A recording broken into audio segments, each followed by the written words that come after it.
हरे Krishna everyone.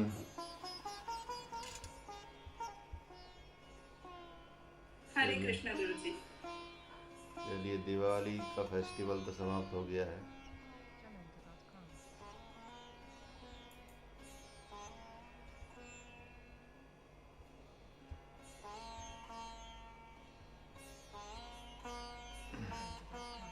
तो सीधे बैठ जाएंगे सब लोग साथ में।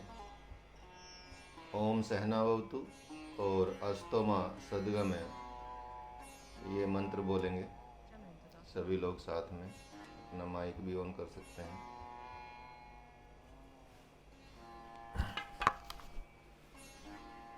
Close your eyes, be straight, spine straight, relax completely and inhale. ओम सहना भवतु सहनौ भुनक्तु सह वीर्यं करवावहै तेजस्विनावधीतमस्तु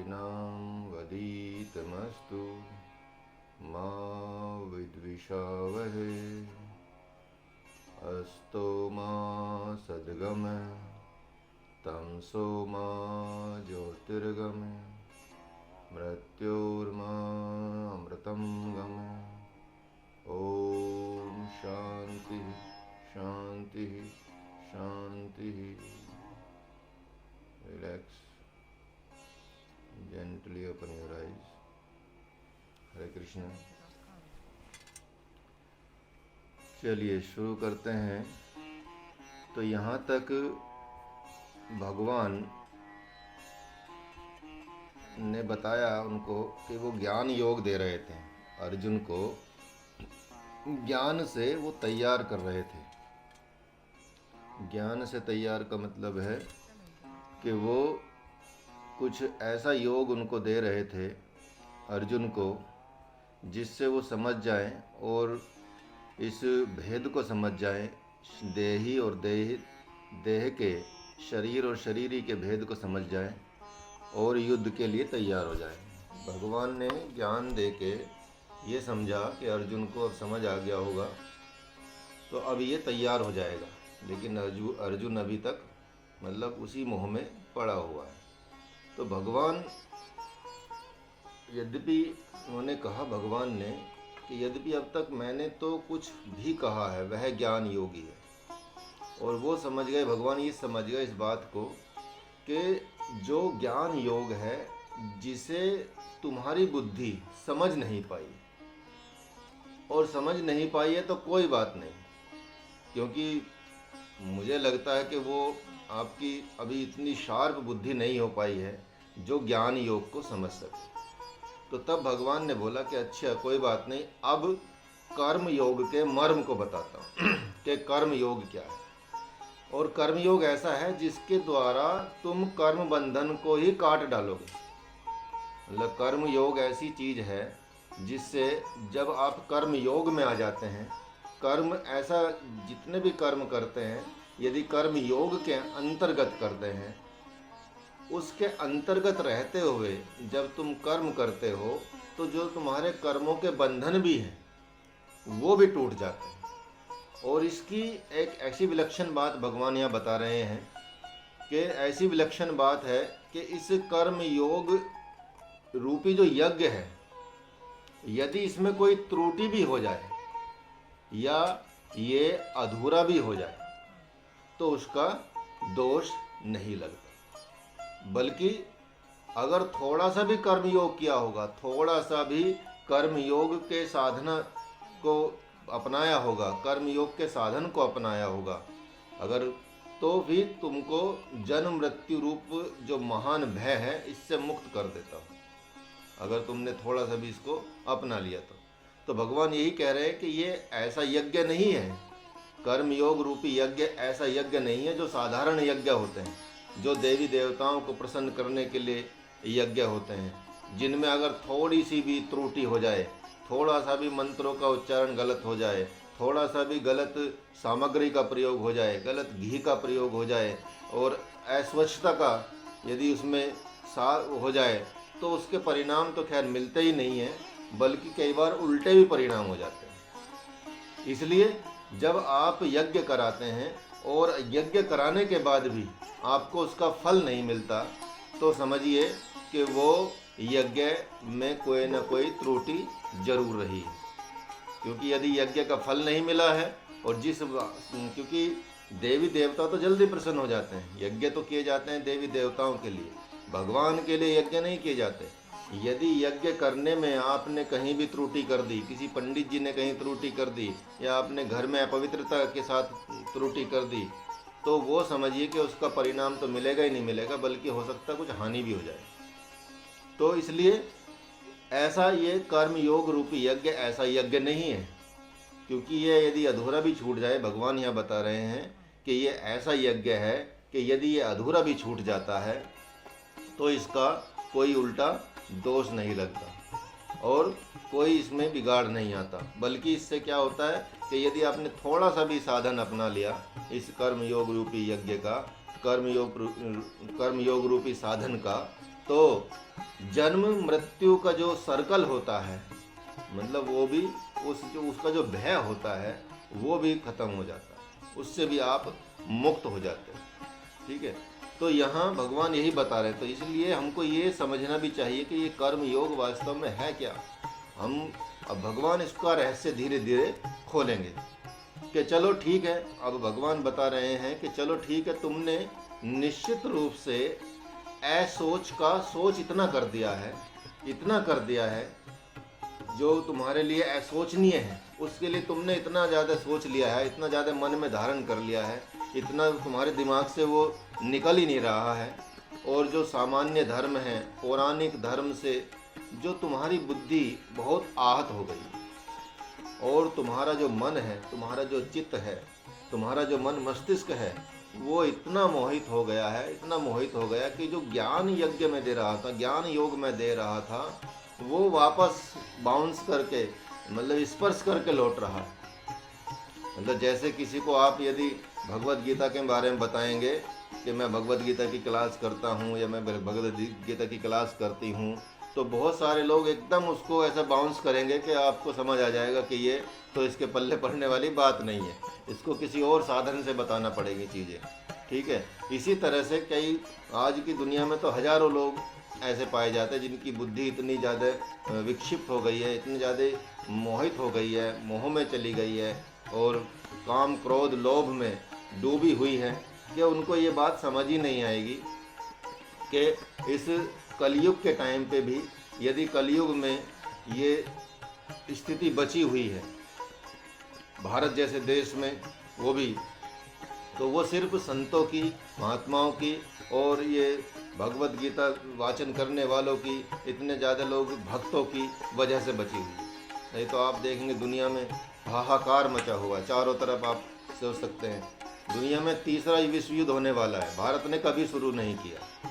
ठीक है, भारत में कभी ऐसी मतलब काम करता ही नहीं है भारत, क्योंकि भारत में भगवान बसते हैं और भगवान की भूमि पे इस तरह के मतलब वो मनुष्य फिर भी मनुष्य रूप में रहता है, लेकिन वहाँ कोई परमाणु बम फोड़ने के लिए बात कर रहा है, कोई कुछ कर रहा है, कोई मतलब आपस में युद्ध लड़ने के लिए तैयार हैं और लड़ भी रहे हैं।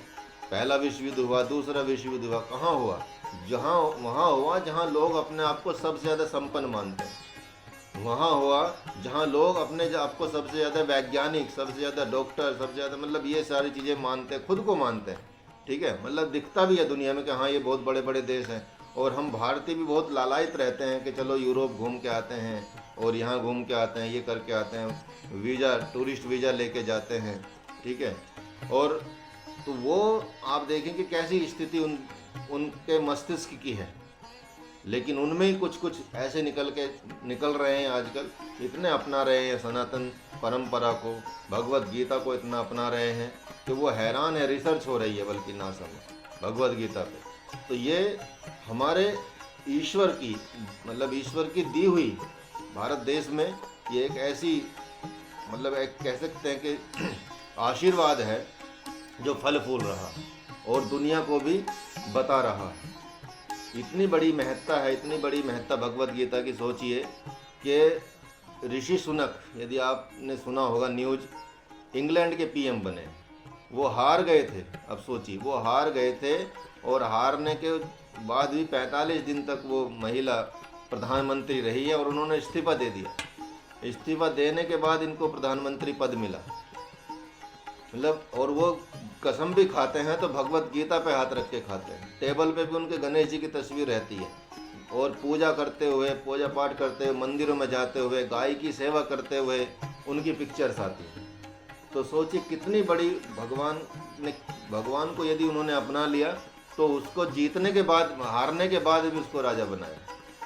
तो ये सामने के सामने उदाहरण आप देख सकते हैं कि कितना हमको मिलता है। लेकिन हमको कंप्लीट शरणागति का भाव आना चाहिए, कंप्लीट शरणागति का, कंप्लीट सरेंडर का भाव हमारे अंदर आना चाहिए। तो लेकिन ये आज के बहुत सारे लोग ऐसे मिलेंगे आपको कि जिनको ये ज्ञान पछता ही नहीं है, बल्कि विरोध में खड़े हैं। यहाँ तक कि इंडिया में भी कई लोग, मतलब बहुत सारे लोग विरोध में खड़े हैं। अभी कुछ लोगों ने, आप देखेंगे कितना ज़्यादा कुछ लोगों ने 10,000 लोगों ने दिल्ली में धर्मांतरण किया है, ठीक है, जो कुछ वो बौद्ध धर्म में गए हैं। तो सीधा वो कसम खा रहे हैं कि मैं किसी भगवान को नहीं मानूंगा, मैं किसी देवी देवताओं को नहीं मानूंगा, मैं शंकर, ब्रह्मा, विष्णु इनको नहीं मानूंगा, ठीक है, मैं कभी इनकी पूजा नहीं करूंगा, मैं किसी वेद को नहीं मानूंगा, मैं किसी ग्रंथ को नहीं मानूंगा और मैं किसी को मानता नहीं। जबकि जिसके पथ पे चल रहे थे वो भगवान बुद्ध के, उन्होंने कभी इन ग्रंथों को नहीं नकारा, उन्होंने कभी सनातन परंपरा को नहीं नकारा उनकी पूरी लाइफ में। जबकि उन्होंने प्राप्त भी ये चीज़ें योग से की हैं। और योग की जो परंपरा जो दी गई है, हिरण्य गर्भ के द्वारा दी गई है, भगवान शिव के द्वारा दी गई है, या वेदों में लिखी है, भगवत गीता में लिखी है, वो सारी परंपराओं से ही उनको ज्ञान प्राप्त हुआ था। उन्होंने ऐसा नहीं कहा कि भगवान नहीं है या हैं, वो बस चुप रहे उस बात पे, क्योंकि वो नहीं चाहते थे कि विवाद में पड़ जाऊं कि अगर हैं तो मुझे दिखाओ, लोग मुझे प्रश्न करेंगे। तो उन्होंने अपनी ग्रोथ की और उन्होंने कभी नहीं माना। लेकिन कुछ जो इस तरह के लोग हैं, वो इस तरह की चीज़ें जो कर रहे हैं वो अधार्मिक बहुत ज़्यादा हो जाती है और ऐसे ही फिर पतन की तरफ वो बढ़ते हैं। तो आप देख भी सकते हैं कि उनका पतन भी हो रहा, चारों तरफ सब चीज़ें हो भी रही हैं। तो वो सारी चीज़ें क्या हैं, भगवान की यदि शरणागति हो जाती है तो देखिए हारने के बाद भी जिता देते हैं, हारने के बाद भी राजा बना दिया भगवान ने। विभीषण लंका को जीतने के बाद, मतलब सब हार ही गया था पूरा खानदान समझिए, विभीषण को फिर भी राजा बना दिया और खुद को भी दे दिया।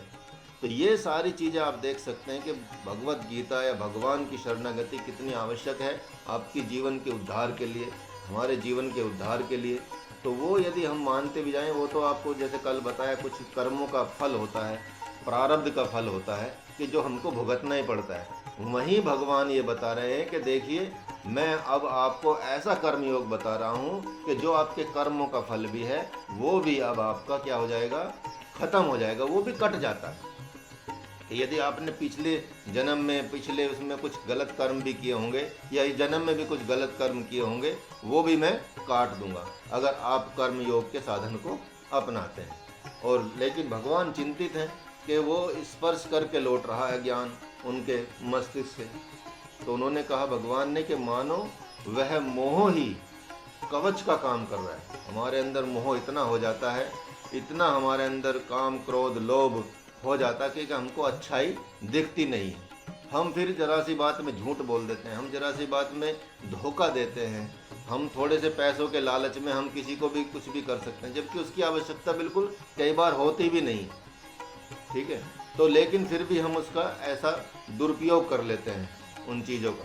तो यही भगवान बता रहे हैं कि वो ऐसा कवच बन जाता है कि अच्छाई की चीज़ें हमारे ऊपर आके भी वो वापस लौट जाती है।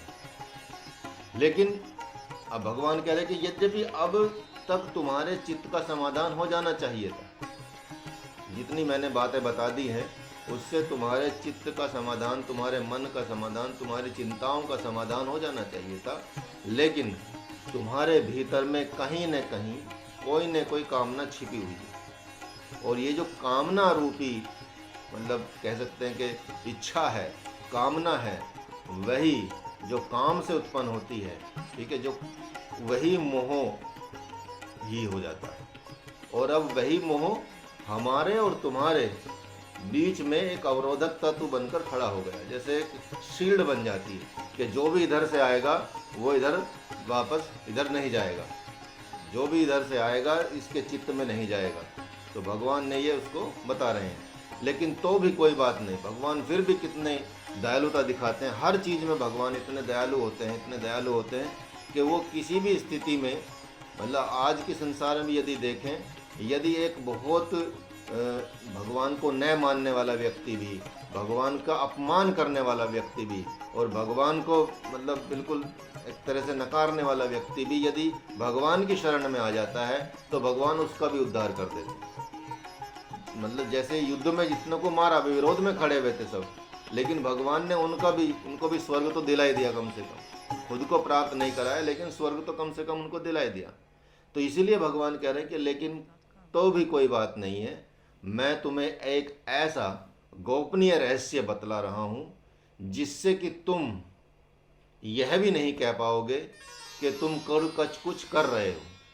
तो भगवान अब यहाँ बहुत गूढ़ रहस्य बताने जा रहे हैं।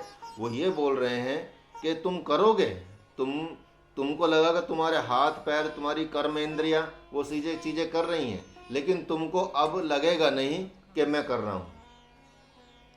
तो तुमने जो कहा था, भगवान बता रहे कि तुमने जो कहा था कि कैसे करूं माधव इनसो रार, मैं इनसे कैसे युद्ध करूं, तो यह भी नहीं कह पाओगे। तुम गुरुजनों के साथ युद्ध तो करोगे, संभव है इनका वध भी हो जाए, लेकिन यह नहीं कह पाओगे कि मैं इनका वध करता हूं या इनका वध करता मैं ही हूं, मैंने ही इनको मारा है। ये तुम्हारे मन में कभी आएगा ही नहीं, इसलिए मैं तुमको ऐसा रहस्य बता रहा हूं। और युद्ध उपरांत तुम कहोगे कि हे माधव, यह युद्ध मैंने नहीं किया, यह युद्ध तो आपने किया है, और आपकी प्रकृति ही, आपकी ऐसी ही, आपकी प्रकृति की ऐसी ही और आपकी ही ऐसी ही व्यवस्था थी। जिस प्रकार जैसे लोग स्वप्न देखते हैं, स्वप्न में संपूर्ण प्राणियों का संहार करने के बाद भी जब आप सपने से जागते हैं और विजयी होकर भी आते हैं, कोई योद्धा भी यार विजयी होकर आता है, विजय घोष सुनकर वो जैसे ही आनंदित होता है और उसकी सपोज आँख खुल जाए, तो जागने के बाद क्या कहेगा, अरे मैंने तो युद्ध किया ही नहीं। कहाँ युद्ध किया, वो तो जागा है अभी सपने से। ठीक है, तो ऐसा करना, अब इस चीज को तुम विशेष श्रद्धा से सुनना, इस ज्ञान को इसलिए अब विशेष श्रद्धा से सुनना पड़ेगा तुमको। और ज्ञान प्राप्त नहीं हो सकता तो कम से कम बुद्धि योग तो प्राप्त कर लो। बुद्धि योग मतलब वो कर्म योग को ही बता रहे हैं भगवान ने कर्म योग के दो शब्द दे दिए हैं, बुद्धि योग और कर्म योग। ठीक है, तो उन्होंने, भगवान ने कहा कि चलो ज्ञान नहीं प्राप्त कर सके, ज्ञान नहीं प्राप्त हो सकता तुमको, तो कोई नहीं, बुद्धि योग से, कर्म योग से अब इसको आगे बढ़ाओ। बुद्धया युक्तो यया पार्थ, इस मंत्र में भगवान ने कहा है कि यया बुद्ध्या युक्त, ये जो पद आया है इसके द्वारा भगवान का जो कहना है, भगवान का जो मानना है, भगवान जो कह रहे हैं उसको समझा रहे हैं कि मैं एक ऐसी, तुमको ऐसी बुद्धि दूंगा जिसके द्वारा आप कर्म के बंधन को तोड़ेंगे। और कर्म के बंधन को तोड़ेंगे ही नहीं, बल्कि कर्म की छाप भी आपके कभी चित्त पर नहीं पड़ेगी। और इससे यहाँ मतलब इतना गूढ़ रहस्य, इतनी चीज़ें अच्छी बात बताने जा रहे हैं भगवान अर्जुन को कि जो तुम कर्म करोगे उससे तुम्हारे कर्म के सारे बंधन टूट जाएंगे, और बंधन तो टूट ही जाएंगे, साथ में जो कर्म कर रहे हो उसका भी तुम्हारे चित्त पर कोई छाप नहीं पड़ेगी, उसका भी तुम्हारे चित्त पर कोई प्रभाव नहीं पड़ेगा। इसलिए ये स्पष्ट हो रहा है कि यहाँ पे कि सामान्य बुद्धि और विशेष बुद्धि से भी कोई विलक्षण बुद्धि है। क्योंकि यदि हम सामान्य बुद्धि और विशेष बुद्धि का प्रयोग करते हैं तो चित्त पे तो छाप पड़ती भी है, कर्मों के बंधन में भी मिलते जाते हैं, लेकिन यह तो ना तो लौकिक बुद्धि है और ना पारलौकिक बुद्धि है। ये तो फिर कौन सी बुद्धि की बात कर रहे हैं भगवान? ये उस बुद्धि की बात कर रहे हैं जो सीधा का सीधा कह सकते हैं कि ब्रह्म बुद्धि है, भगवान की बुद्धि है, ईश्वर की बुद्धि है। मतलब ये कंप्लीटली ब्रह्म बुद्धि की बात हो रही है। तो भगवान अब उनको ब्रह्म बुद्धि या कह सकते हैं कि ब्रह्म ज्ञान के अंतर्गत एक कर्म योग या बुद्धि योग देना चाह रहे हैं। और वह बुद्धि जो ब्रह्म के अति निकट है उसी से जुड़ी हुई है। और जो बुद्धि ऐसी हो जो ब्रह्म के निकट हो, ब्रह्म से जुड़ी हुई हो, ईश्वर से जुड़ी हुई हो, भगवान से जुड़ी हुई हो, तो निश्चित रूप से वह कर्म बंधन को तो काट ही डालेगी। तो ऐसी बुद्धि को समझने के लिए आप एक छोटा सा एक उदाहरण भी देख सकते हैं, जो कई बार हमारे गुरुदेव भी दिया करते हैं। ठीक है, गुरुदेव के गुरुदेव भी देते थे वो उदाहरण। ऐसा एक छोटा सा उदाहरण देखिए कि काम तो सब सेम ही कर रहे हैं, लेकिन आप देखेंगे कि कौन कैसी बुद्धि से काम कर रहा है। एक छोटा सी कहानी है। ठीक है, एक विनोदी संत थे। विनोदी मतलब कह सकते हैं जो हंसी मजाक में रहते थे और मतलब हंसी करते थे और खुश रहते थे। मतलब ये कैसे मस्त राम बाबा की तरह, जैसे मस्त राम बाबा का नाम ही इसलिए पड़ा कि वो मस्त थे। ठीक है, इसी तरह से ज़्यादातर संत ऐसी उसमें मुद्रा में ही रहते हैं क्योंकि उनको कोई चिंता नहीं होती। कल मैंने एक छोटा सा कोई वीडियो देखा, उसमें एक व्यक्ति था जिसका इंटरव्यू चल रहा था कि जी मैंने आईआईटी भी किया, आईआईएम भी किया और ये सारी चीज़ें की हैं, लेकिन मुझे मतलब कहीं संतुष्टि नहीं मिली। जितना मेरे पास पैसा आता गया मेरी टेंशन उतनी ही बढ़ती चली गई। ठीक है, मैंने सब कुछ किया, कोई दिक्कत नहीं है, लेकिन मेरा सुकून छिन गया।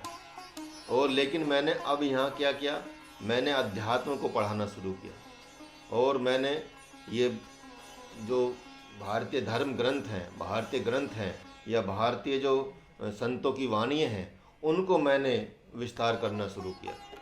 तो मुझे इतना अपने आप में इतना संतुष्टि मिलती चली गई और इतनी संतुष्टि मिलती चली गई कि मैं मतलब 24 घंटा मैं मुस्कुराता ही रहता हूँ। मैं मतलब एक तरह से मेरे मन में एकदम प्रसन्नचित्तता रहती है। मुझे किसी चीज़ की टेंशन ही नहीं है, किसी चीज़ का समस्या ही नहीं है। तो यदि आप उतना बड़ी अचीवमेंट प्राप्त करके भी यदि आप भगवान को साथ में रखते हैं, भगवान की वाणी को साथ में रखते हैं और भगवान के अनुसार ही कर्म करते हैं, ठीक है, और भगवान कर्म जो भगवान को समर्पित करके करते हैं। यहाँ कर्म करने का भी एक बहुत बड़ा सिद्धांत मैं आपको बता रहा हूँ। कर्म करना मतलब होता है कि जैसे कोई भी कर्म आप यदि बोलेंगे कि अच्छा मैं तो चोरी करता हूँ या चोरी करती हूँ तो ये तो मैं भगवान को समर्पित कर देती हूँ। कर्म का मतलब होता है शास्त्रों के सम्मत अनुसार कर्म, शास्त्र सम्मत कर्म, जो शास्त्रों में लिखा है, जो भगवान ने बताया। भगवान ने कभी चोरी डकैती इस तरह के कर्म नहीं बताए हैं, तो उनको बताया गया है। ऐसा नहीं कि जो मतलब अपने अनुसार हम मान लें। जैसे किसी शराब पीने वाले से बोलोगे कि शराब छोड़ दो तो वो नए बहाने बताएगा या कुछ उसके पक्ष की बात करेगा। कोई गुटखा खाने वाले से पूछिए, बीड़ी पीने वाले से, सिगरेट पीने वाले से यदि आप बात करेंगे, उसको छोड़ने की बात करेंगे, तो वो उसके गुण बताएगा। वो ये नहीं कहेगा कि इससे नुकसान होता है, बल्कि उससे एक दो चीज़ें अच्छी बता देगा उसके बारे में। अभी मैं कहीं पेट्रोल पंप पे पेट्रोल डलवा रहा था तो वो गुटखा खा रहा था एक बंदा, और गुटखे खाने के चक्कर में डिले कर रहा था। मैंने कहा कि भाई ऐसा क्यों कर रहे हो, तुम्हारा परिवार नहीं है, खानदान नहीं है, कितने लोग मतलब कैंसर हो जाते हैं, बीमार हो जाते हैं, मर जाते हैं। कि जी सर आपको पता नहीं है कोरोना में कौन बचे हैं। कोरोना में सिर्फ वही लोग बचे जो गुटखा खाते थे और दारू पीते थे।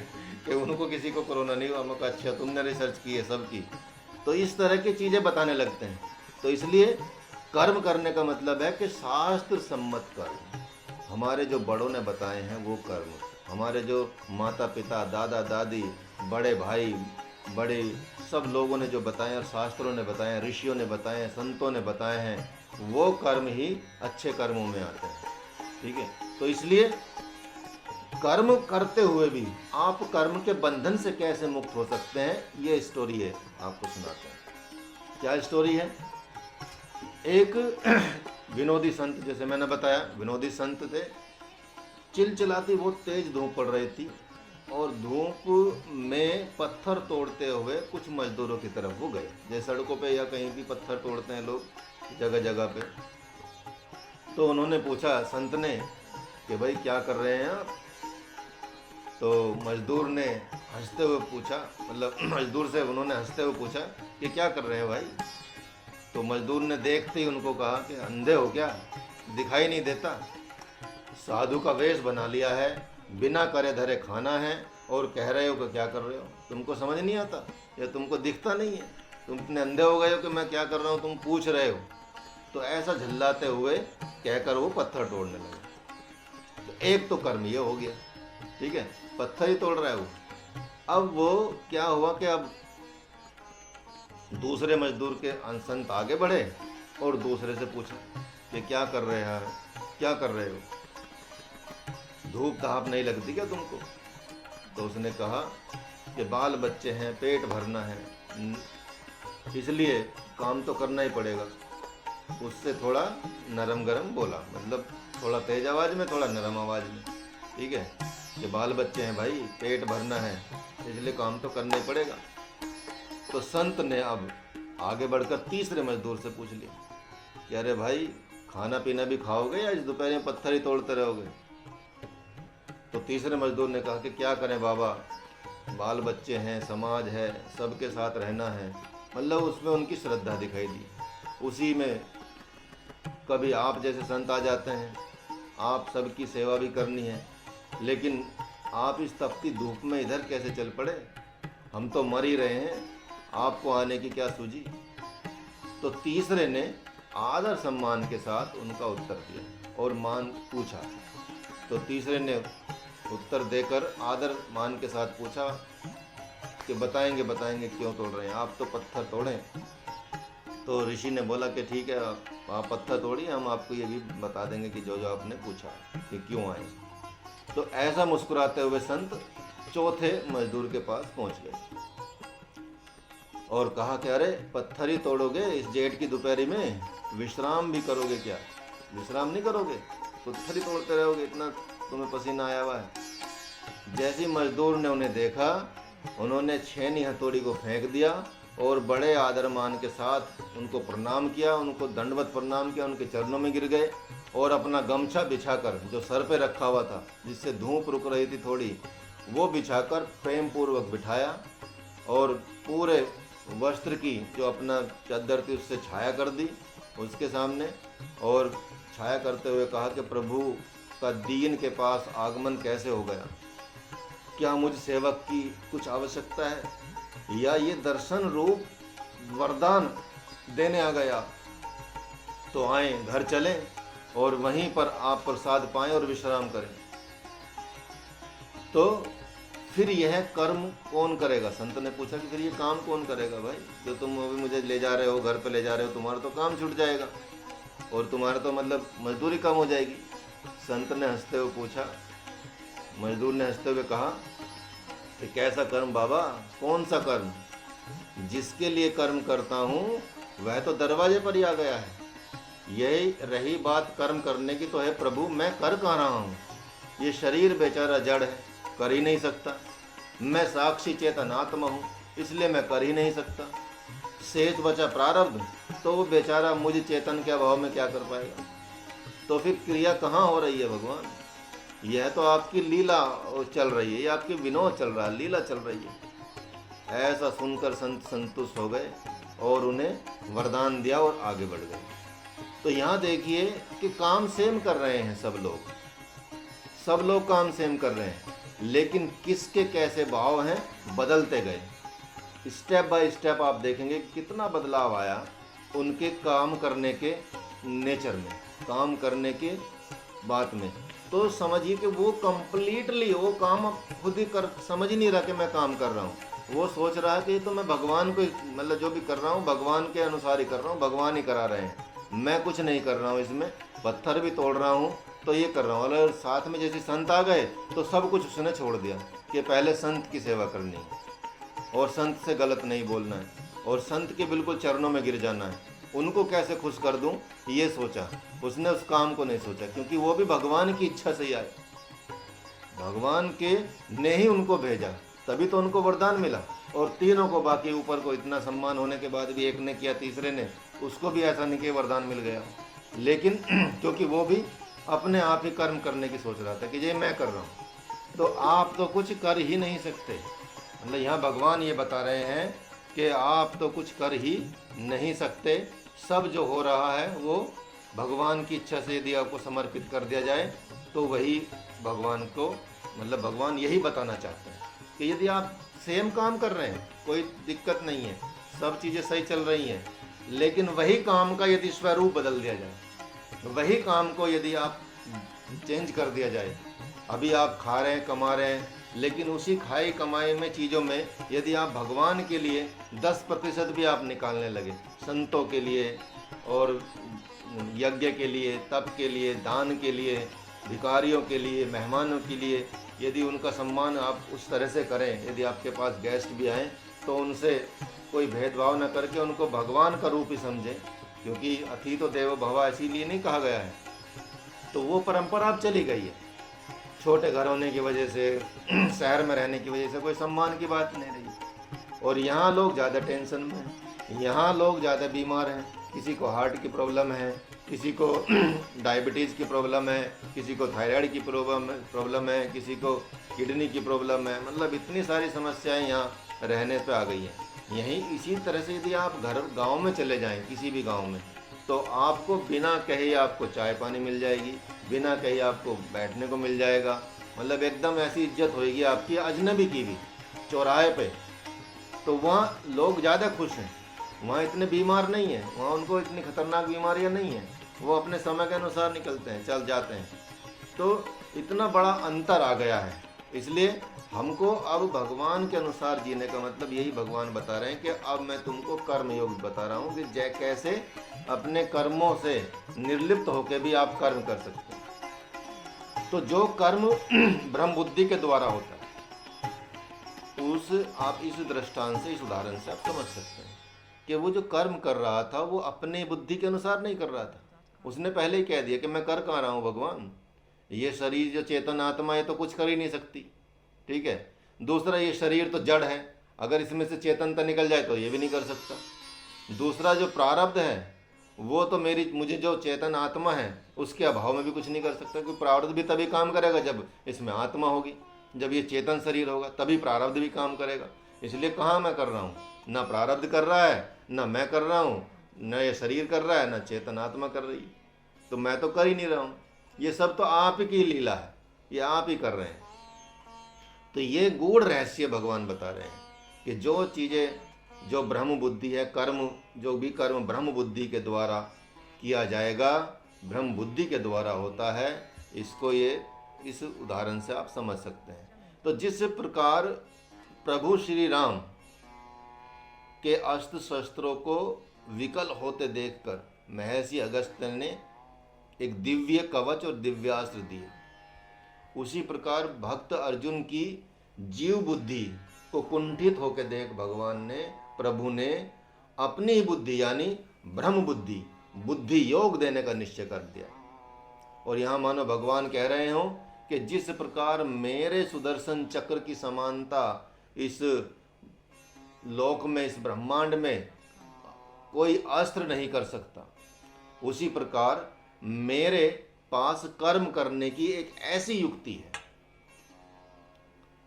कि कर्म से कर्म प्रकट होना तो दूर, बल्कि पूर्व के भी सारे के सारे कर्म ही कट जाएंगे, अर्थात नष्ट हो जाएंगे। और वही संहार भी करती है और वही पालन भी करती है, वही सृजन भी करती है। तो इस युक्ति का नाम भगवान ने बुद्धि योग दिया। तो इतनी बड़ी चीज भगवान बता रहे हैं, इतना बड़ा कि आपको कर्मों के बंधन से ही खत्म कर देंगे वो।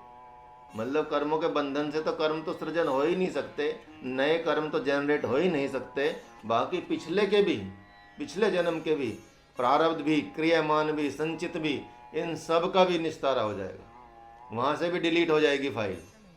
ये सोचिए कि यदि आपकी फाइल फुल भरी हुई है कंप्यूटर में तो वायरस आना ही है। अगर मान लिया कहीं से आपने फाइल डाउनलोड की, आपने iCloud में डाटा इतना है कि वो तो जुड़ता चला जाएगा आपके उसमें, जैसे फ़ोन में आपके पिछला डाटा, पिछले फ़ोन का भी डाटा आ जाता है, इस साल का भी डाटा चला जाता है, फिर नया फ़ोन चेंज करोगे उसका 3 डाटा चले जाते हैं, तो लास्ट में इतना डाटा भर जाता है आपके फ़ोन में कि वो उड़ जाता है, कई बार हैंग हो जाता है कि भाई अब ये काम करने ही मतलब काम ही नहीं कर पाएगा ढंग से, तो वो पाप लग जाता है, वो सारी चीज़ें फिर वो आप परेशान होते हैं।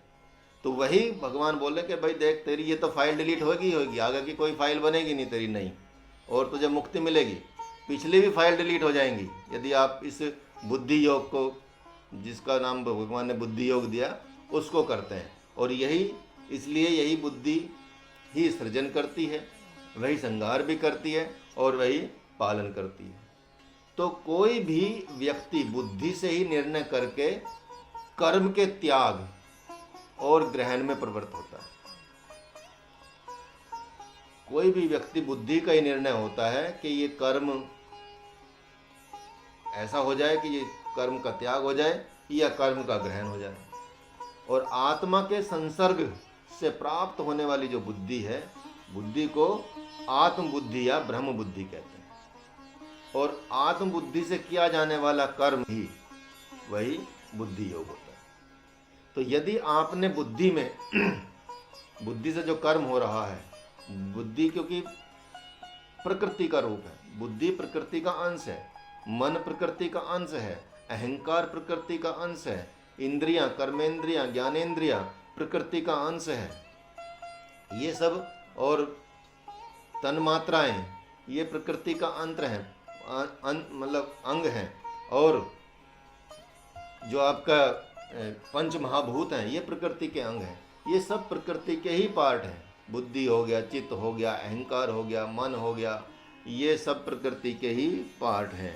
तो ये सब जड़ है, ये सब जड़ता है, इनमें चेतनता अपने आप नहीं आ सकती, ठीक है। लेकिन हाँ, इनमें चलने की, चेतन आने के बाद इनमें मूव करने की क्षमता होती है, प्रकृति ही मूव करती है। तो इसलिए ये जो बुद्धि है, यदि बुद्धि के अनुसार चीज़ें करते हैं, ये तो त्याग और ग्रहण करने में प्रवृत्त रहता है। लेकिन यदि इसका आत्मा के साथ संसर्ग हो जाए तो वो बुद्धि आत्म बुद्धि बन जाती है।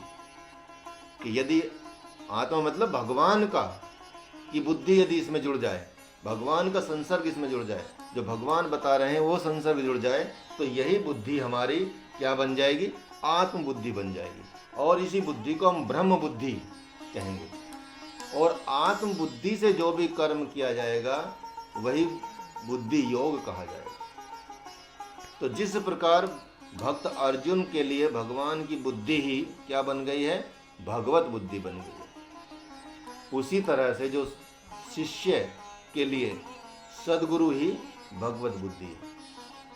सात्विक, राजसिक, तामसिक, ये इन सब भेदों को देने वाला जीव की 3 प्रकार की बुद्धि ब्रह्म से जुड़ जाती है और ये बुद्धि अति प्रभावशाली हो जाती है।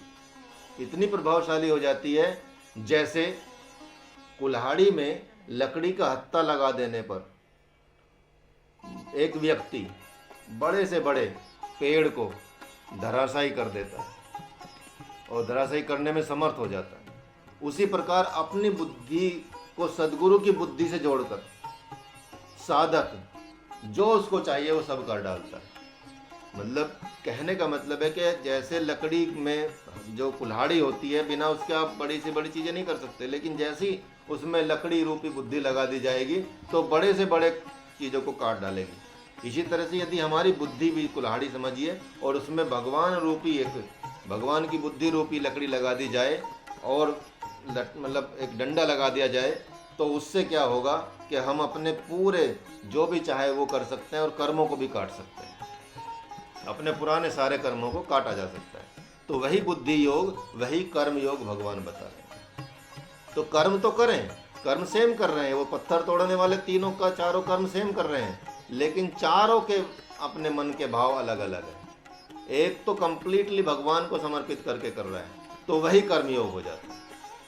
तो प्रभु ने ज्ञान योग देने से पहले इसकी महिमा तो गाई ही नहीं थी इससे पहले, और सीधे भला बुरा कहते हुए अर्जुन को ज्ञान देना शुरू कर दिया। यहाँ अर्जुन के मन में ज्ञान के प्रति आध्यात्मिक श्रद्धा नहीं हो पा रही, इसलिए भगवान सोच रहे हैं कि फिर वही कहानी ना हो जाए, कहीं दोबारा से ये ऐसा ना हो जाए कि भाई ये मुझे समझ नहीं आया भगवान क्या करूं। तो इसलिए कर्म योग की अर्थात बुद्धि योग की महिमा पहले बता रहे हैं, क्योंकि पहले भगवान ने नहीं बताया कर्म योग के बारे में कि मैं ये कर्म योग दे रहा हूँ, इसका लाभ ये होगा, इससे ये होगा। इसलिए यहाँ एक बहुत बड़ा सबक भगवान दे रहे हैं। भगवान मतलब ये भगवत गीता क्या है आप सोच भी नहीं सकते। इसके अंदर कितनी मतलब गूढ़ता छिपी है, इसके अंदर कितनी चीज़ें छिपी हैं आप सोच भी नहीं सकते। क्या बता रहे हैं भगवान यहाँ? बुद्धि योग की महिमा पहले गा रहे हैं। और आप लोगों ने देखा भी है कि सबने लंका में विभीषण के पास हनुमान जी ने प्रभु श्री राम की ऐसी महिमा गाई, ऐसी महिमा गाई कि उनको गुणों का ऐसा बखान किया विभीषण के सामने, यहाँ तक कि रावण के सामने भी कई बार। लेकिन रावण तो ज़्यादा ही अहंकारी थे, तो श्री राम के ब्रह्म होने में उनको कोई भी संदेह नहीं हुआ। उन्होंने कोई भी एक किंचन मात्र भी उन्होंने कोई संदेह नहीं दिखाया, और पहले दर्शन में ही जीव और ब्रह्म मिलकर एक हो गए। तो आप सोचिए कि ये क्या बताता है सामाजिक उसमें, कि यदि आप किसी से मिलवा रहे हैं, किसी को कोई खाने की चीज़ बता रहे हैं, किसी को कोई पीने की चीज़ बता रहे हैं, किसी को कोई भी चीज़ बता रहे हैं, तो यदि आप उसके गुणों का पहले बखान कर देंगे तो उसकी महत्व उसका बढ़ जाता है। और फिर उसमें अगर थोड़ा बहुत दोष भी हो तो वो दिखाई नहीं देता।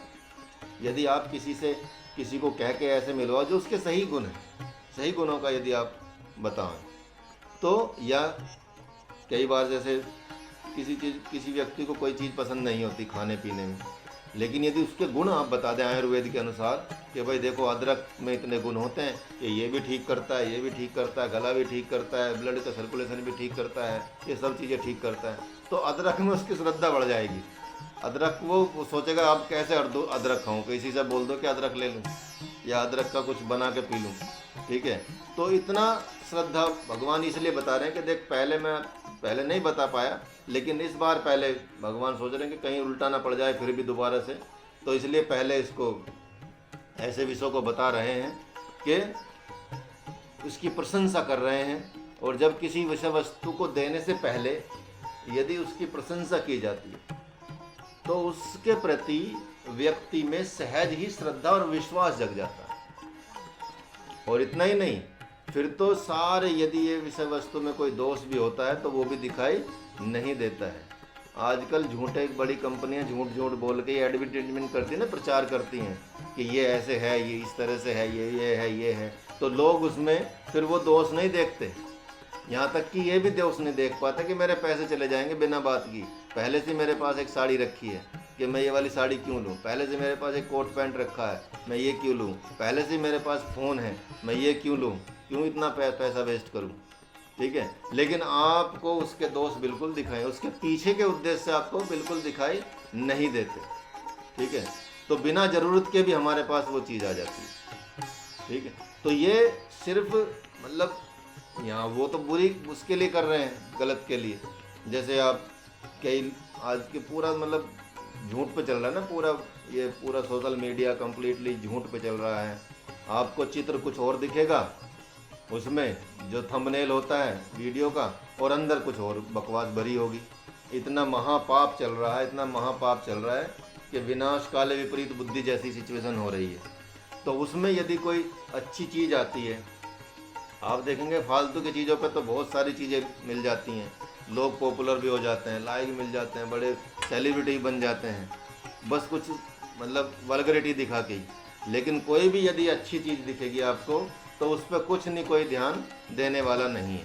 इतना चित्त जो है हमारा विचलित हो गया है, विकल हो गया है, दूषित हो गया है, ठीक है। तो ये सारी चीज़ें ही भगवान बता रहे हैं कि देखो, क्योंकि उसकी अच्छाई नहीं बता पाई।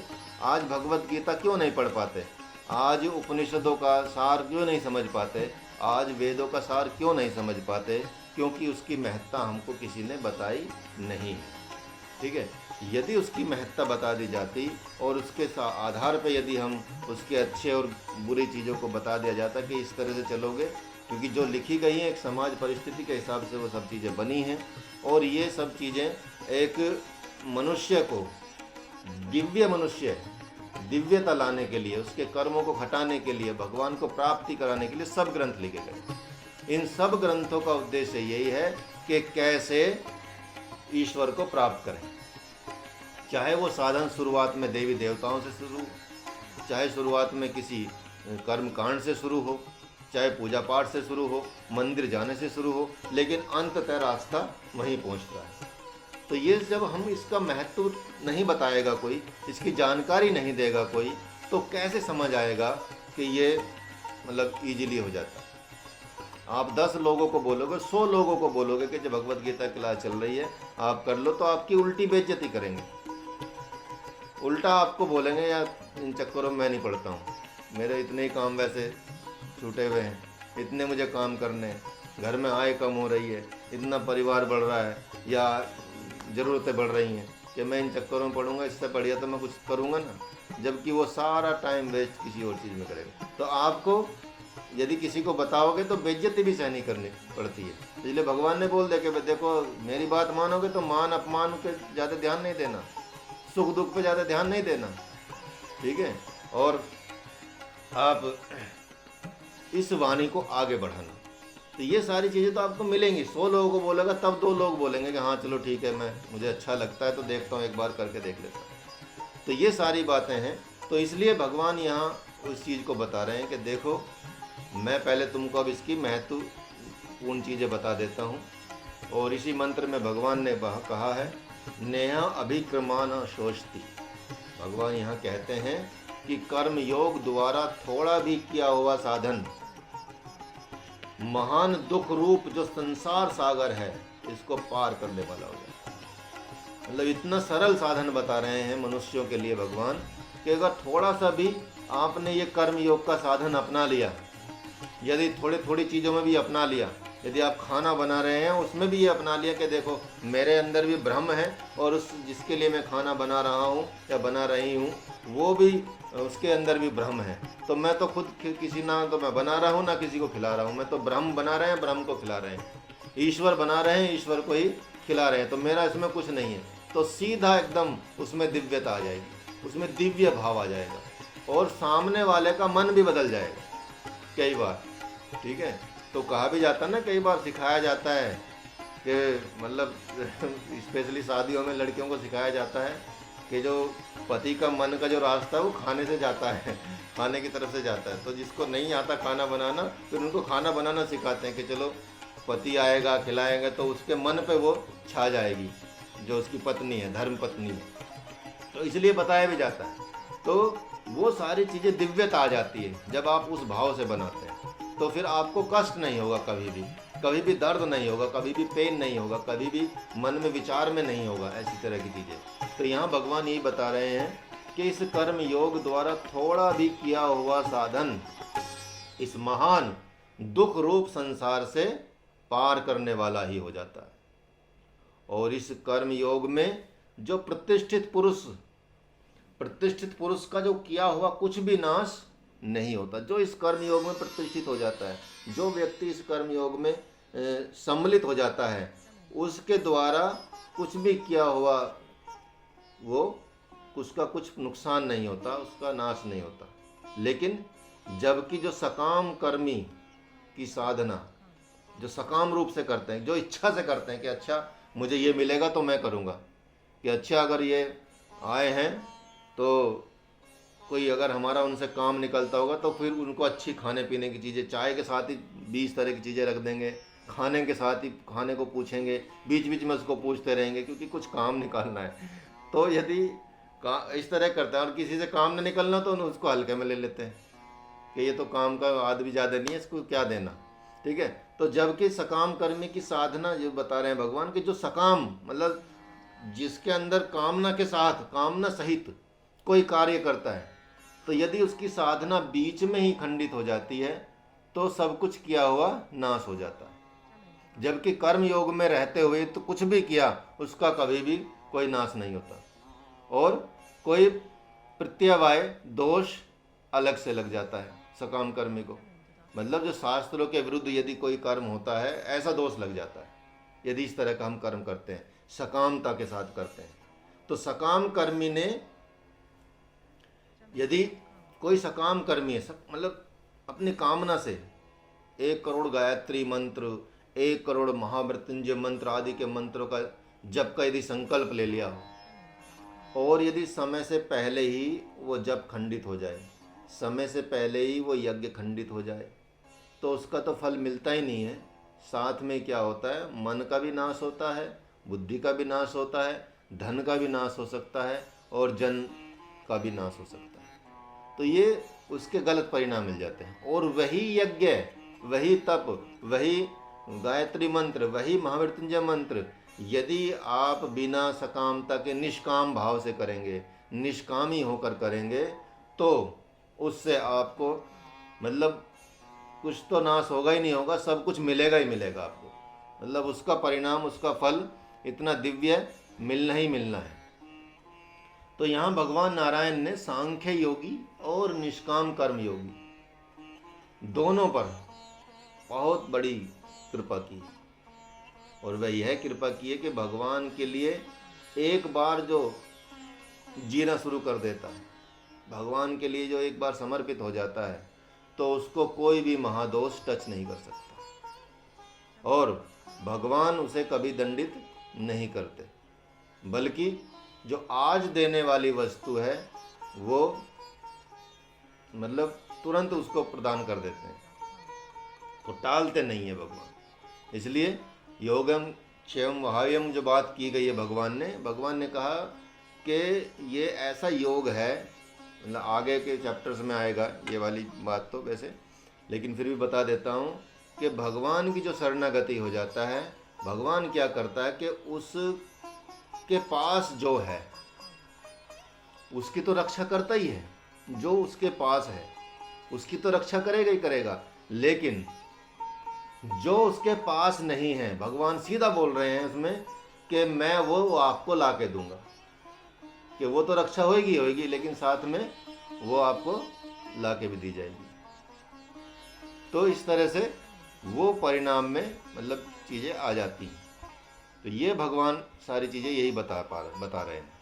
तो अब यहाँ देखते हैं कि भगवान सकामियों के विषय में क्या कहते हैं। सकामियों के विषय में कह रहे हैं, व्यवसायत्मिका बुद्धि रेके है कुरु नंदन, बहुशाखा ह्यंतनाश्य बुद्धि योग व्यवसायी नाम, यामिमाम पुष्पितां वाचम प्रदंत्य विस्पश्चित वेदा वादरताः पार्थ नान्यदस्ति वादिनी, कामात्मानः स्वर्गपरा जन्म कर्म पर फल प्रदाम, क्रिया विशेष बहुलाम भोगैर्ष गतिम प्रति, भोगैर्ष प्रसक्ताम तया प्रिय तचेत साम, व्यवसात्मिका बुद्धि समाधौ न विधीयते।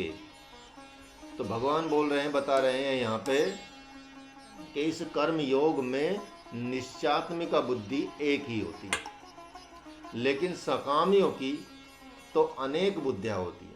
निश्चात्मिका बुद्धि मतलब एक बुद्धि, भगवान को प्राप्त करने की बुद्धि, और उसके सारे कर्म उसी की तरफ चलेंगे। जैसे ही आपको लक्ष्य का पता चल जाए, सपोज आपको जीवन में कुछ करना है, और यदि एक सीधा लक्ष्य आपको दिख जाए कि भाई हाँ मुझे यहाँ जाना है, तो आप क्या करेंगे, हर आपका जो लक्षण होगा वो उसकी तरफ ही बढ़ेगा, हर कर्म आपका उसी की तरफ बढ़ेगा। जैसे आप कहीं रिश्तेदारी में जा रहे हैं और उस जगह का नाम से जा रहे हैं किसी शहर में, तो आपका टिकट भी उसी की तरफ होगा, आपका खान पीने का सामान भी उसी तरह से रखा जाएगा, जितनी दूरी होगी आपका मतलब विचार भी वही रहेगा कि हाँ वहाँ पहुँचना है, यहाँ जाके वो बात करनी है, कुछ सामान उनके लिए ले जाना होगा तो वो भी वही। तो सारी जो सिस्टम है वो उसी पर फोकस हो जाती है।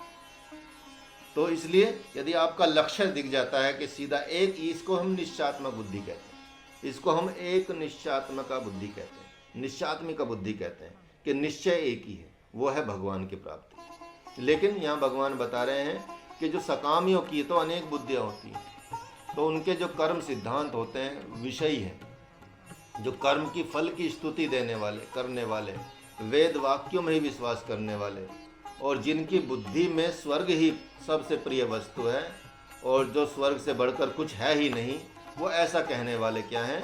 वे मूढ़ पुरुष। इस प्रकार, जिस प्रकार मतलब उनकी वाणी इसी तरह से शोभायमान होती रहती है, मतलब अपने उसमें। तो जब ज़्यादातर व्यक्ति क्या चाहते हैं? स्वर्ग चाहते हैं। सबकी स्वर्ग की कामना होती है, भगवान की कामना किसी की नहीं होती। और यहाँ तो भगवान ऊपर की बात बता रहे हैं कि जो कर्म फल देने वाली एवं भोग एवं ऐश्वर्य देने वाली की प्राप्ति के लिए बहुत सारी क्रियाओं का जो वर्णन है, और भगवान उसी की बात यहाँ बता रहे हैं। तो उनका चित्त हर लेता है भगवान, जो सिर्फ स्वर्ग की कामना चाहते हैं, ऐश्वर्य की कामना चाहते हैं, उसको फिर अपने तरफ आने नहीं देता। तो भगवान इतना भी कर लेते हैं। लेकिन यदि उसकी थोड़ी जागरूकता यदि बन जाए, निश्चयात्मकता बुद्धि यदि उसमें आ जाए, तो फिर भगवान उसके लिए सब कुछ लुटा देता है। तो भगवान तो सब कुछ ऐसे ही, तो उसको ऐसे ही छोड़ देता कि ठीक है भाई, जब तक तुम्हारी बुद्धि का ये विकास नहीं होता। तो निश्चयात्मकता बुद्धि क्या है? एक ही होती है। और इसका तात्पर्य है भक्ति पथ को देने वाली बुद्धि, भक्ति को देने वाली बुद्धि। तो आरथ न धर्म न काम रुचि गति न चहु निर्बाण, जन्म जन्म रति राम पद यह वरदानु नयन। श्री रामचरितमानस का अयोध्या कांड में लिखा है कि अर्थात जो कुछ भी जप तप योग दान धर्म करेगा, उसके बदले में यदि एकमात्र भगवान को ही चाहेगा, तो यदि वह ज्ञान योग के अंतर्गत निष्काम कर्म योगी है, तो उसके पास एक ही निर्णय है। एक ही निर्णय क्या है? कि मैं शुद्ध सचिदानंद घन परमात्मा ही हूँ। मैं शरीर वाणी मन बुद्धि के द्वारा गुरु आज्ञा अनुसार चित्त शुद्धि के लिए जप तप योग कर रहा हूँ। मेरा जो शरीर है, मेरी जो वाणी है, मेरा जो बुद्धि है, मेरे सबके मैं गुरु के आज्ञा अनुसार अपनी चित्त शुद्धि के लिए, भगवान को प्राप्ति के लिए ही क्या कर रहा हूँ? जप तप योग कर रहा हूँ। लेकिन जो सकामी के पास तो अनेक सिद्धांत होते हैं। वे मूर्ख कहते रहते हैं, वे मूर्ख कहते हैं कि जो सामने है उसे देखना चाहिए, जो दिखाई नहीं पड़ रहा उसे क्या देखना? किसने देखा? जो निर्गुण ब्रह्म निर्गुण ब्रह्म निर्गुण ब्रह्म चिल्ला रहे हैं कि क्या निर्गुण ब्रह्म चिल्ला रहे हैं। जैसा भी मैंने आपको उदाहरण दिया 10,000 लोगों का, ठीक है, भगवान ने उनके बारे में बात की है। मतलब भगवान ने कोई चीज़ छोड़ी नहीं है जो कलयुग के हजारों वर्षों तक भी सेम घटित होंगी, कि जो निर्गुण ब्रह्म चिल्ला रहे हैं, तो वे क्या निर्गुण रूप हो पाए? किसने देखा कि वे निर्गुण रूप हो गए? स्वर्ग तो सामने दिखाई दे रहा है ना, मतलब जो हमको चाहिए वो तो सामने दिखाई दे रहा, उसका अनुभव भी आ रहा है। तो तंत्र मंत्र से योग की सिद्धि सामने दिखाई पड़ती है। इसलिए वे अनेक लोकों की कल्पना कर लेते हैं, और अनेक लोग उन्हीं लोकों में जाने के लिए बहुत से यत्न करते रहते हैं।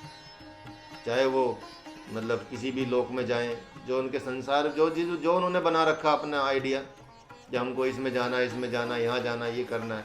और भगवान को मतलब एकदम इस तरह से उनको भी जो मानते हैं उनको भी डांटते हैं कि भाई तू अगर मतलब कुछ प्रमाण है तो दिखाओ भगवान का, कि तुम ये चिल्लाते रहते हो भगवान है भगवान है।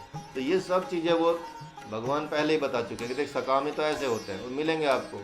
तो वे कहते हैं यामीमाम पुष्पिताम, स्वर्ग से परे भी कुछ होता है क्या? पूरे वेद अर्थात ऋग्वेद यजुर्वेद अथर्ववेद स्वर्ग की महिमा तो गाते रहते हैं। तो ऐसे दिव्य भोगों और ऐश्वर्यों में आसक्त चित्त वाले की कभी निश्चयात्मिका बुद्धि हो नहीं सकती।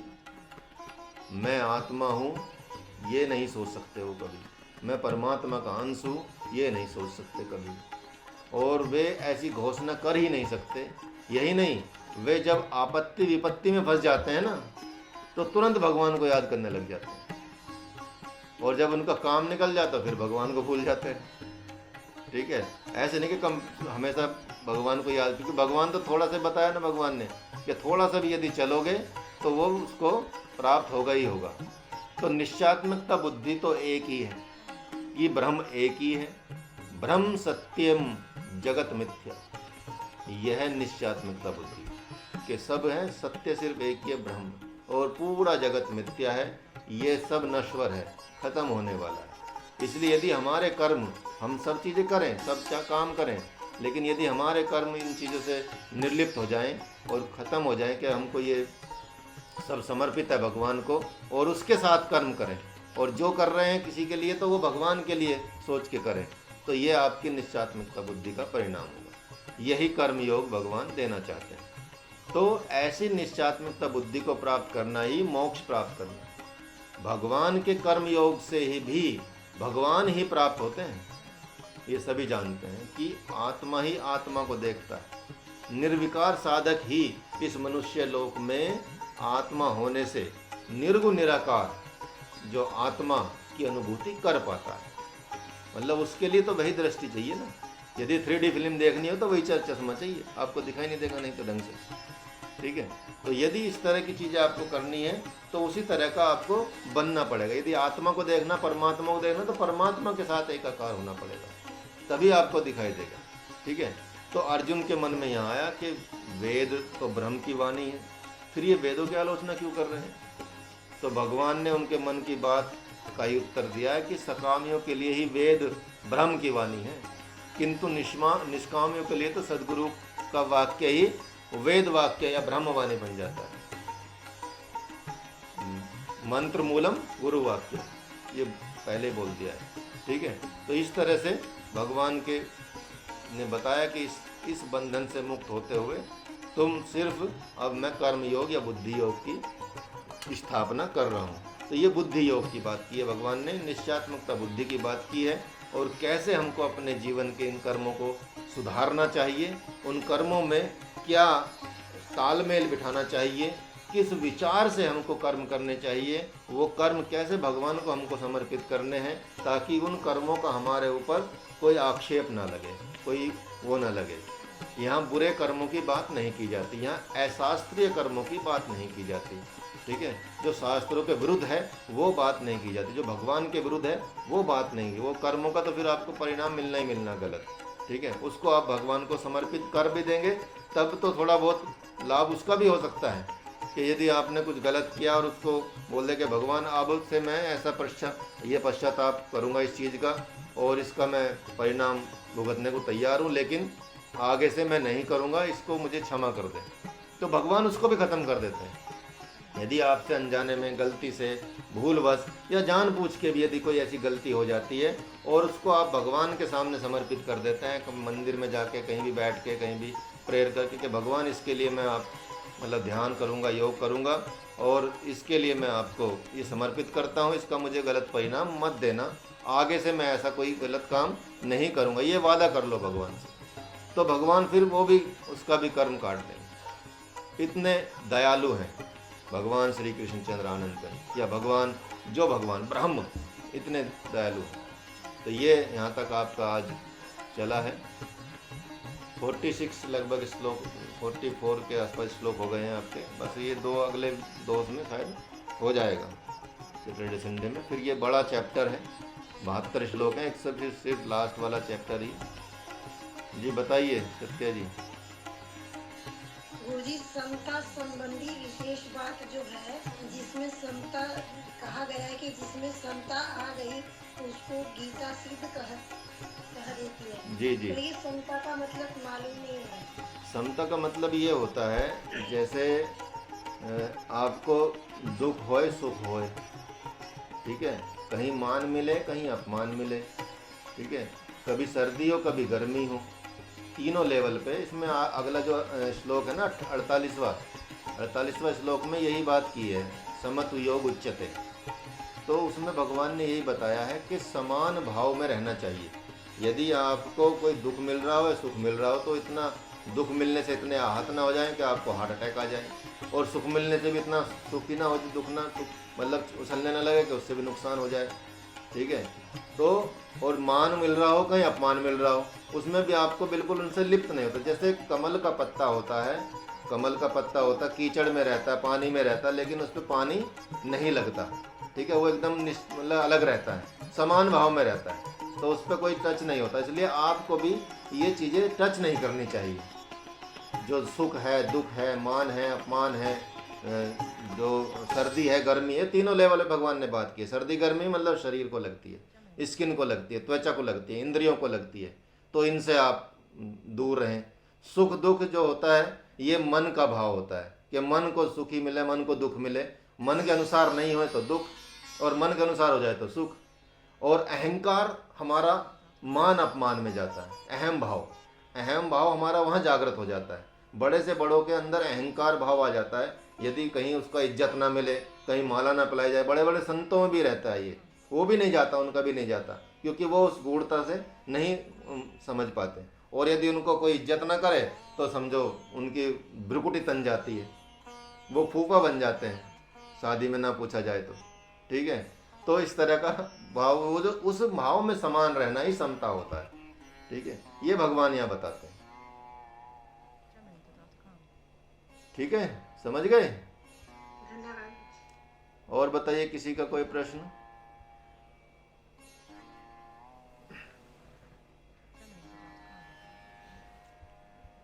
चलिए, बड़ी अच्छी बात है, इसको आप समझते जाएं और भगवत गीता का पाठ करते जाइए। और पाठ करके अच्छे से, मतलब इसको अपने मन में, अंतर मन में उतारिए। देखिए, जीवन तो ये चलना ही है, आपको सब कुछ काम करने ही है जीवन में, चाहे कमाना हो, धमाना हो, सब इकट्ठा करना हो, या बच्चों को बड़ा करना हो, सब बच्चों के लिए देखना हो। लेकिन वही भगवान बता रहे हैं कि इसी कर्म योग में रह के यदि कर लिया जाए तो वो भी आपका, मतलब ये समझिए कि इतना अच्छा परिणाम मिलना शुरू हो जाएगा आपको कि आप सोच भी नहीं सकते। वही भगवान यहाँ बुद्धि योग की बात कर रहे हैं, कर्म योग की बात कर रहे हैं। तो बस हमको कर्मों की, उस पत्थर तोड़ने वाले को समझ लीजिए, वो स्टोरी आप हमेशा याद रखिए कि हमारे भाव कैसे होने चाहिए, हमारे काम करते हुए भाव कैसे। सब सेम काम कर रहे हैं, लेकिन सब एक ने भगवान को प्राप्त कर लिया। सोचिए, वही कर्म करते हुए, यहाँ तक कि भगवान तो सब माफ कर देते हैं। वाल्मीकि जी जो डाकू थे, रत्नाकर नाम के, उनको भगवान ने माफ कर दिया। अंगुलीमान डाकू थे, उनको माफ कर दिया, तो उनको खुद को प्राप्त करा दिया। और भगवान की शरण में जाके जो, मतलब आप सोचिए कि इतने बड़े बड़े संत जो कालिदास थे, कितना बड़ा ज्ञानी उनको बना दिया, जबकि वो बिल्कुल मूढ़ थे। और लेकिन भगवान की शरण में जाते ही, सरस्वती माँ की शरण में जाते ही, भगवान की शरण में जाते ही वो ऐसे हो गए। तो ये सोचिए कि भगवान कितना दे देते हैं। थोड़ा सा भी भगवान के लिए चलोगे, भगवान तो लुटा देते हैं। ये सोचिए, थोड़ा सा भी आप अपने माँ बाप के लिए यदि कोई करता है बच्चा, तो माँ बाप तो पूरा दिल लुटा देंगे ना उसको। अब सोचिए, माँ भी, बाप भी, भाई भी, कुछ भी, मतलब थोड़ा सा भी यदि कर लेते हैं माँ बाप के लिए, तो वो, मतलब माँ बाप उस बच्चे का गुणगान इतना कर लेते हैं और इतना उनके लिए हृदय पिघल जाता है, उनका पिघल के पूरा चला जाता है, इतना ज़्यादा करते हैं। तो क्यों ना भगवान का, तो भगवान तो उससे भी दयालु हैं, सबसे दयालु हैं, सबसे ज़्यादा हृदय वाले हैं, सबसे बड़े हृदय वाले हैं, तो उनका क्यों नहीं पिघलेगा? अब सोचिए। तो ये है ईश्वर की अनुकंपा। चलिए, धन्यवाद आपका। सीधे बैठ जाइए, गायत्री मंत्र बोलेंगे। इनहेल करेंगे। ओम भूर्भुवस्वः तत्सवितुर्वरेण्यं भर्गो देवस्य धीमहि धियो यो नः प्रचोदयात्। ओम शांति शांति शांति। रिलैक्स करेंगे, जेंटली ओपन योर आईज। हरे कृष्ण। चलिए, योग तो किया ही होगा आपने, प्राणायाम तो वो रोज करते रहिए। ये डेली का है, ऐसा नहीं कि एक दिन करके आप छूट गए। अगर किसी को समस्या हो तो वो पूछ सकता है। और बाकी अभी योग की क्लास भी शुरू कर देंगे, नया बैच भी अभी चीज़ें हो रहा है, तो किसी को ऑनलाइन सीखना भी होगा तो बता दीजिएगा। चलिए, धन्यवाद। हरे कृष्णा गुरुजी। हरे कृष्ण जी, हरे कृष्ण। हरे कृष्णा गुरुजी। हरे कृष्ण जी, हरे कृष्णा गुरुजी। हरे कृष्ण जी, हरे कृष्णा गुरुजी। हरे कृष्ण जी, Hare Krishna guru ji. Hare Krishna ji. Thank you very much.